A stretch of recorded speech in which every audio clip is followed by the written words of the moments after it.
Պարոն Փաշինյան, թեման շարունակելով, Ռուսաստանից նաև պահանջում են, որ դուք նաև արձագանքեք Զելենսկու հայտարարություններին, որ Հայաստանում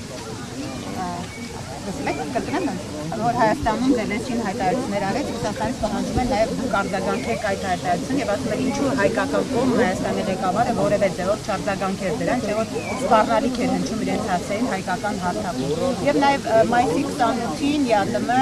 ղեկավարների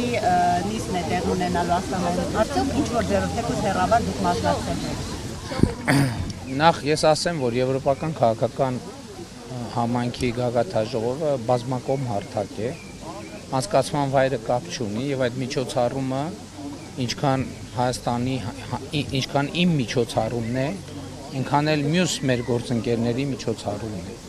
Եվ ես չեմ կարծում, թե ես մասնակից երկրների շատ լավ հյուրընկալող երկրի կառավարության ղեկավարի եւ հյուրընկալվող երկրի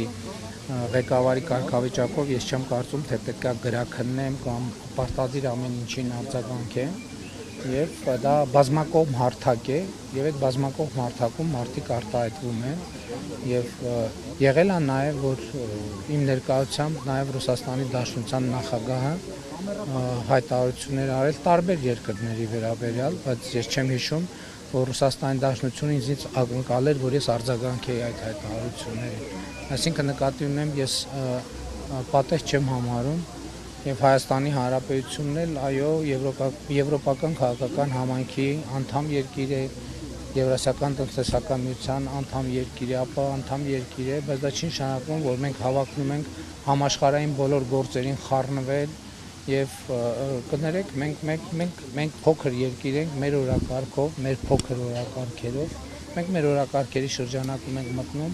եւ միշտ չի որ մենք համարում ենք որ գլոբալ հարցերի շուրջ առաջ ընկնել եւ հայտարարություններ անել, այսինքն մենք պետք է Ռուսաստանի եւ Ուկրաինայի հարաբերությունները կարգավորենք։ Մենք մեր համեստ դերակատարումն ենք կատարում, որպեսզի նպաստենք համաշխարհային կայունությանը եւ խաղաղությանը, բայց մեր մասով։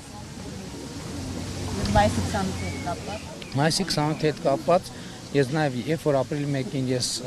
այցով եղել եմ Ռուսաստանի Դաշնությունում, ես Ռուսաստանի նախագահին տեղեկացրել եմ նաև, որ քարոզարշավի բերումով չեմ կարողանալու մասնակցեմ դեռ այն ժամանակ, ես այն ժամանակ չգիտեի նույնիսկ հրավեր լինելու է, թե չէ, բայց ես նախապես տեղեկացրել եմ նաև քաղաքավարությունից ելնելով եւ հարգանքի արտահայտման տրամաբանությամբ, որ չեմ կարողանալու մասնակցեմ մայիսի 9-ի շքերթին Մոսկվայի եւ նաեւ տեղեկացրել եմ, որ մայիսի 28-ին էլ չեմ կարողանալու մասնակցել եւ նախորդ օրը ես հեռախոսազրույց եմ զանգահարել եմ նաեւ Ղազախստանի նախագահին եւ տեղեկացրել, որ ես չեմ կարողանալ մասնակցել, որովհետեւ դա արձակուրդում եմ եւ չնայած ամսի 28-ին արձակուրդում չեմ լինելու, որովհետեւ զորահանդես է լինելու եւ փոխվարչապետ Գրիգորյանը կմասնակցի միջոցառմանը։